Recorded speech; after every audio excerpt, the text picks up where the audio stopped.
Dandadan, episode 5, now out. Let's talk about it.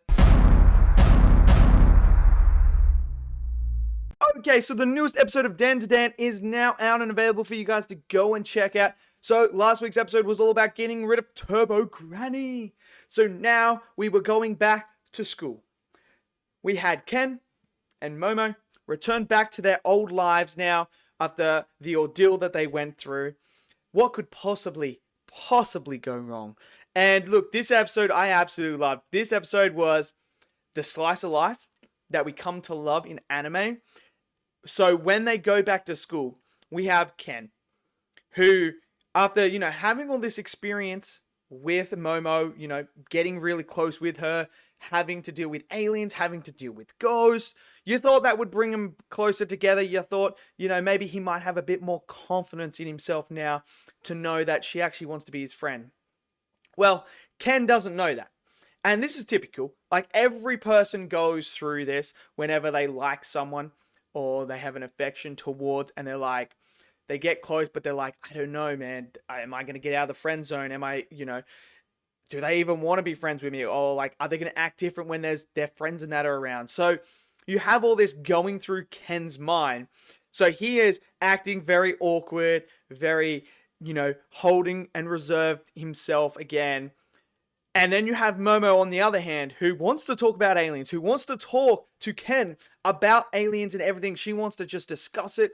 She wants to hang out with him.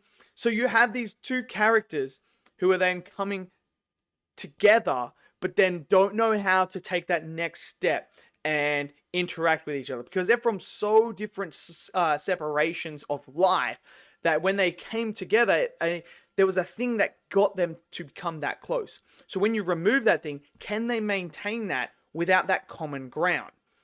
And that's what I'm loving about this series and this relationship between Momo and Ken. And then we have this awesome moment that is so relatable. Anyone who has family members or anything like that know exactly how this feels. So you have Ken and Momo. So at lunchtime, they want to go talk to each other. Right? So Ken wants to go look for her. Momo wants to go look for Ken. So you have them going to the spots that the other people are. Like just crisscrossing like this. She's over here. So Ken goes, checks over here. Then they swap and they go to the other place. And they don't ever see each other. How many times have we done that? Whenever you're shopping, whenever you're out and about, whenever you're at a sporting event or something like that. There are so many times where that just happened. You're like, oh yeah, I'll be over here. Okay, so you go over there and they're not there. And they're like, oh, I went looking for you over there. And so relatable. So you have them doing that. And then you have them talking to themselves about maybe they're avoiding each other. Because, whenever you can't find someone like that, you automatically think, oh, maybe they don't want to talk to me. Maybe they just, avoiding me at all costs. So I'm loving that dynamic that they're both going through that. Momo is saying, am I coming off too strong? Am I, a bit pushy because that's what I'm like? And then you have Ken who's going through and be like, am I cool enough for her? Is she going to want to even hang out with me? And then you have that moment where they walk heads down and then they bang into each other and they basically kiss.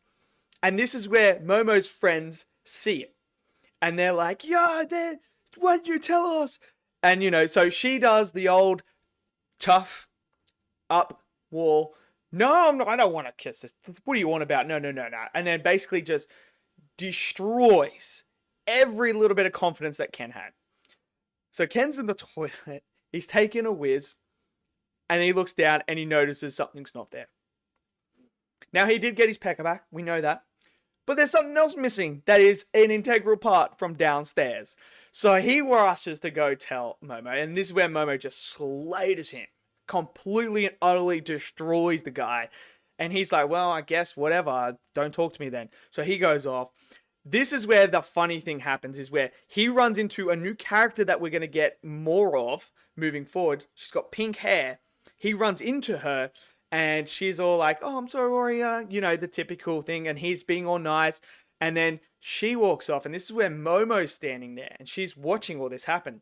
And as the girl walks past Momo, she's talking to her friends about, oh, Ken, this is the first time he's ever touched a girl, or a girl's touched him, he's going to be dreaming about me, and like just saying all this nasty stuff. So what does she do? She uses her psychic powers to drop something on her head, and then goes and grabs Ken and talks it up. So then they're walking off, and this is where Ken's like, look, man, and they reveal each other's feelings for each other and that, like, I wasn't avoiding you. I just wanted to do this and that. And then Ken says, look, man, I'm missing my balls. So they go to Granny to check it out. And this is hilarious, this segment, because they find out that there's still something inside of him. The aura is changing. So they do this ritual that's hilarious where Granny is just whacking him. And then Momo grabs it and throws the aura out. And this is where we see it's still Turbo Granny. And she's now in this little cat thing. So she's running away and stuff like that. They eventually catch her. And this is where we find out that Ken can still transform. Even though Turbo Granny's not inside of him, he can still access her powers. And he does. And man, does the design look freaking unbelievably cool. Oh man, it's so freaking sick. So it's very similar to the one where he has Turbo Granny, except he doesn't have the jaw, like, face mask. And he's like, it's almost like his clothes are different as well, but he just looks so freaking cool. And dude, the eyes with the red and the yellow, and then the white and red, it just looks fucking phenomenal, man. It looks so good.